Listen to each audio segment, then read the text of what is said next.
Pues nada, estamos a punto de terminar ya el curso. El GEMAT está en camino y está a punto de llegar. Y bueno, a mí me gustaría terminar con 5 ideas, y yo como periodista que soy también con algunos titulares que se han dicho aquí.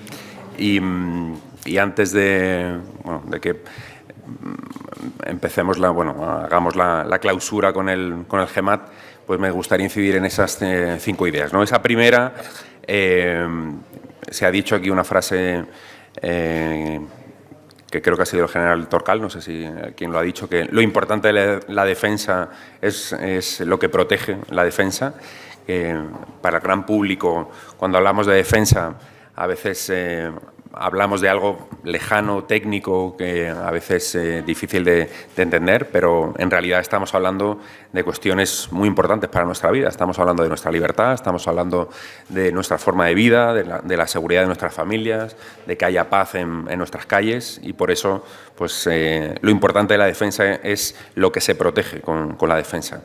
Me ha gustado mucho también una frase que ha dicho el coronel Calvo, una frase de Kennedy, de que hay que reparar el tejado cuando hace sol. Pues me parece muy interesante pues que cuando hay prosperidad, cuando las cosas van bien, cuando no hay conflictos, es cuando debemos invertir, cuando debemos mejorar, cuando debemos anticiparnos, porque si no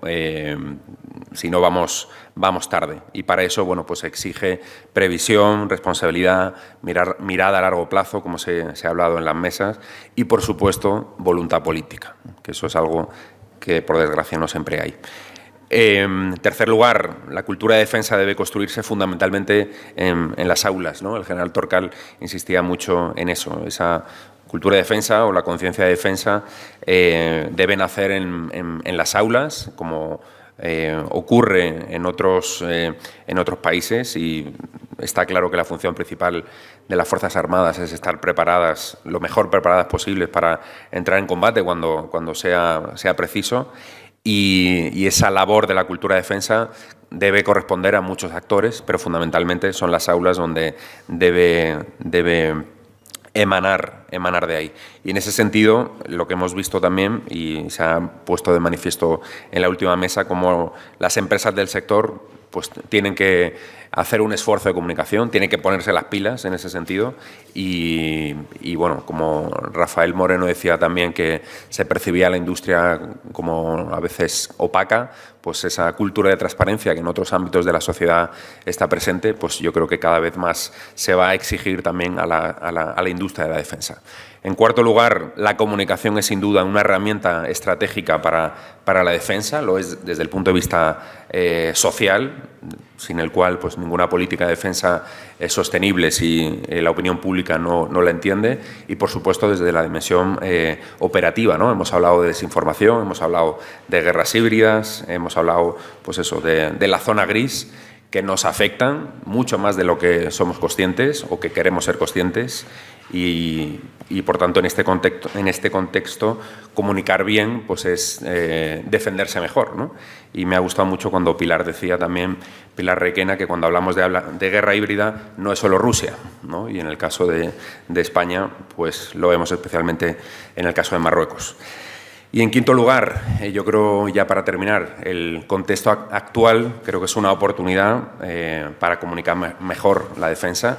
Creo que tenemos una oportunidad estratégica para darle un impulso pues, a la importancia de la comunicación en la defensa. La defensa ha vuelto al centro del debate político y, por tanto, yo creo que tenemos, como digo, pues ahora un desafío y una oportunidad para aprovecharlo, para coger ese balón y hacer verdaderamente, construir pues un relato que sea compartido y consensuado y que ayude a conectar la defensa con los ciudadanos, ¿no? Que al final del día pues repercutirá positivamente en todos nosotros.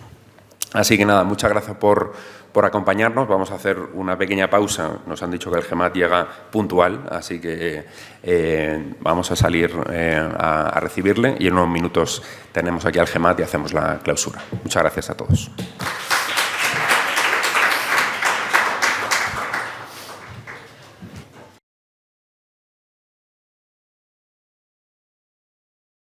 Bueno, pues nada, muchas gracias por la espera. Pues vamos a clausurar este primer curso de verano que hemos hecho aquí en la Complutense desde el Observatorio de Defensa y Sociedad de NITID. Y qué mejor que clausurar con el almirante general Teodoro Esteban López Calderón, al que agradezco que su presencia. Creo que no podíamos cerrar mejor este curso. No voy a leer la trayectoria del almirante, porque si no estaríamos aquí toda la tarde. Gracias por su presencia, gracias por su trabajo y nada, estamos encantados de que nos acompañe y por mi parte nada más le dejo para que clausure. Muchas gracias.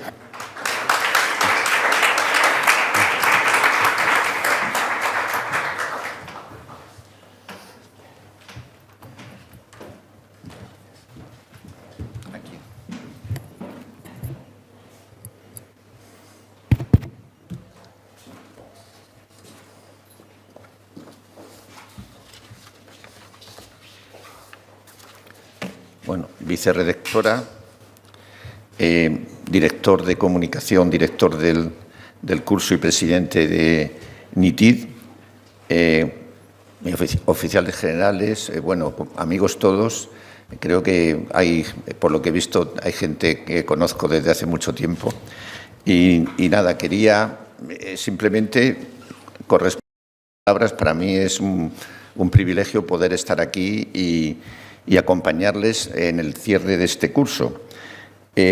Curso que hemos estado charlando un rato, lleva el título Comunicar la defensa, un gran desafío para el contexto sociopolítico actual. Y me parece que es uno de los temas más oportunos que se puede tratar en un curso de estos, teniendo en cuenta el entorno geoestratégico en el que nos encontramos. Por lo que he visto y lo que me han comentado, de acuerdo con el programa del curso, pues se ha debatido sobre una serie de temas de gran interés y, desde luego, actualidad. Concretamente sobre cultura de defensa, relación de defensa-sociedad, desinformación, conflictos híbridos y sobre el papel de la industria en la narrativa de la defensa. Desde luego me habría gustado mucho estar aquí y poder escuchar todas las exposiciones y los debates que seguro que han sido muy interesantes, pero como saben, mi agenda no me lo ha permitido. No obstante, me gustaría aprovechar este acto de clausura para aportar algunas ideas sobre los temas que se han tratado, aún arriesgándome, a lo mejor en algunos soy redundante o me repito. Pero la realidad del cambio radical que se ha producido ya en las relaciones internacionales ha provocado el actual aumento de la inversión en defensa, que es uno de los temas de actualidad. Inversión en defensa necesaria para mantener el nivel de disuasión requerido y así evitar el poderse visto envuelto en un conflicto y salvaguardar la paz y la seguridad, que es lo que queremos todos. Considero que, hablando del papel de la industria en este campo, y dado que es un elemento esencial de nuestra seguridad y defensa, la industria debería contribuir a hacer evolucionar la visión social y política ante este aumento de la inversión en defensa. Además, paralelamente, debería también hacer ver, y supongo que lo hará, las ventajas que conlleva la inversión en innovación en nuevas tecnologías y la consecuente reindustrialización de España, dando así el peso que yo considero debería tener nuestra industria en lo que es el PIB nacional y hacernos de esta manera mucho más resilientes ante crisis que puedan suceder, como fue, por ejemplo, la de la pandemia causada por la COVID-19. Pero bueno, he visto que sobre todo sobre lo que se ha hablado es de comunicación. Pues bien, en este campo, como ustedes saben, el Ministerio de Defensa lleva años trabajando en expandir el conocimiento de los asuntos de seguridad y defensa en la sociedad española, ya que la experiencia acumulada nos ha demostrado que, aunque existe un convencimiento general sobre la necesidad de contar con una seguridad sanitaria, de orden público, económica, alimentaria, etcétera, no existe el mismo nivel de convencimiento cuando se trata de la necesidad de la defensa, como componente esencial también de la propia seguridad y sustento de la integridad y soberanía de España, así como de la protección de los intereses nacionales allá donde se encuentren. No obstante, es necesario reconocer que en los últimos tiempos la conciencia de defensa y la percepción de la necesidad de disponer de unas Fuerzas Armadas eficaces y con un alto grado de alistamiento están dando un giro significativo en la sociedad española.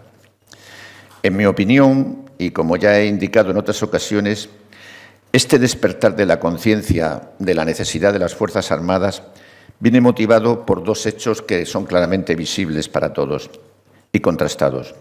Por un lado, creo que viene de la importante aportación y la excelente labor que hicieron nuestras Fuerzas Armadas en apoyo a la Administración civil ante catástrofes naturales y calamidad pública, como fueron las crisis de la pandemia que he mencionado, el temporal Filomena, la erupción del volcán de La Palma, la Dana en Valencia. Bueno, ahí la sociedad descubrió claramente que tiene una herramienta que en situaciones de crisis les resulta útil. Pero, por otro lado, tenemos los conflictos que están salpicando el mundo, principalmente el de Ucrania, que ha puesto de manifiesto la crudeza de una guerra convencional a gran escala en el mismo corazón de Europa. Un conflicto que, pese a una cierta lejanía geográfica, nos afecta directamente como ciudadanos y nos demuestra que la seguridad y la paz nunca se pueden dar por garantizadas si no tomamos las medidas necesarias para que así sea. Este mismo conflicto nos ha demostrado también que la lucha no está solo en el campo de batalla, pero prácticamente como ha ocurrido siempre, también lo está, y cada vez en mayor medida debido a las nuevas tecnologías, en el ámbito cognitivo, donde el relato a veces puede lograr más victorias que incluso la propia fuerza. Esto nos lleva a asumir que es no solo necesario, sino imprescindible crear la denominada conciencia de defensa. Como ya recoge el Plan Integral de la Cultura de la Seguridad Nacional del año 21, las acciones que se acometan deben ir dirigidas a proyectar en la sociedad que entre todos debemos proteger lo cotidiano como principal garante de un presente y un futuro seguro y próspero, donde nuestros derechos y libertades estén plenamente salvaguardados.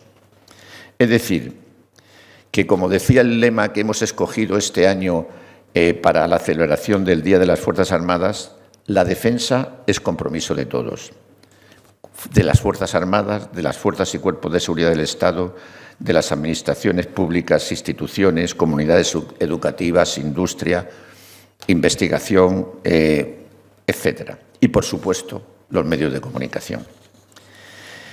De hecho, como habrán oído más de una ocasión esta frase atribuida a Abraham Lincoln en el año 1858, la opinión pública lo es todo.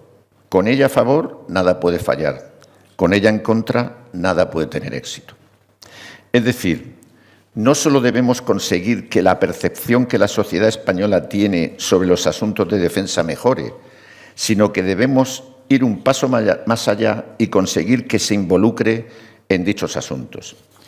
Y para ello es imprescindible comunicarse. Y para ello también es necesario hacerlo de una manera proactiva y ofrecer información veraz, objetiva, transparente y actualizada. Esta labor, que ha sido tradicionalmente compleja, adquiere una mayor dificultad aún en el contexto sociopolítico y geoestratégico que estamos viviendo, caracterizado por una proliferación de actividades híbridas en las que se hace un uso sistemático de ciberataques, operaciones psicológicas, desinformación y presencia paramilitar. Estamos en una etapa de transición de las denominadas guerras en la era postindustrial a lo que podría llamarse guerras de la era de la información, que tienen una serie de características importantes, pero me voy a referir a dos de ellas nada más relacionadas con este curso. Uno, la integración de los efectos cognitivos en los procesos de planeamiento junto a los efectos físicos. Y segundo, la utilización de la desinformación como arma. Parece evidente que en las guerras o conflictos actuales la comunicación adquiere un papel relevante y así debe entenderse tanto en el proceso de planeamiento como el de la conducción de cualquier operación.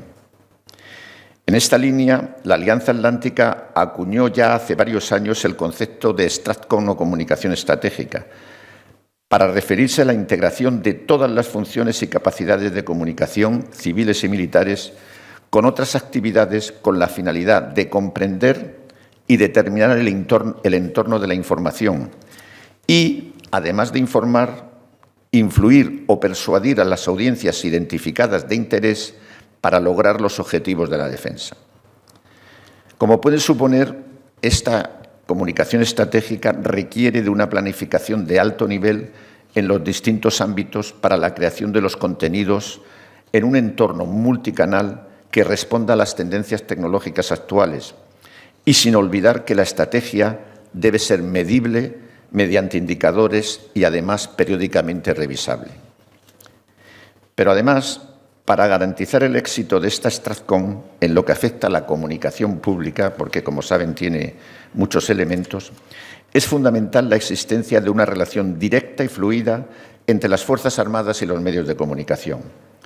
No es posible lograr una comunicación eficaz si no hay una estructura que dé fiabilidad a la información que llega a la sociedad a través de los periodistas. Un canal para garantizar la difusión de una imagen real de las Fuerzas Armadas y de su labor, de forma que la ciudadanía tenga los elementos de juicio necesarios para formarse una opinión basada en datos ciertos. Voy terminando. La verdad es que jornadas y cursos como este se configuran como un excelente escenario para fomentar y mejorar esta relación y para poner sobre la mesa los retos a los que nos enfrentamos y que, sin duda, deberemos superar juntos. Director, muchas gracias y enhorabuena por el desarrollo de este importante curso y también gracias a todos los participantes y asistentes por las distintas aportaciones que seguro ha habido durante los debates. Y ya, sin más, pues queda clausurado el curso de verano Comunicar la defensa, un gran desafío para el contexto sociopolítico actual de la Universidad Complutense de Madrid. Muchas gracias.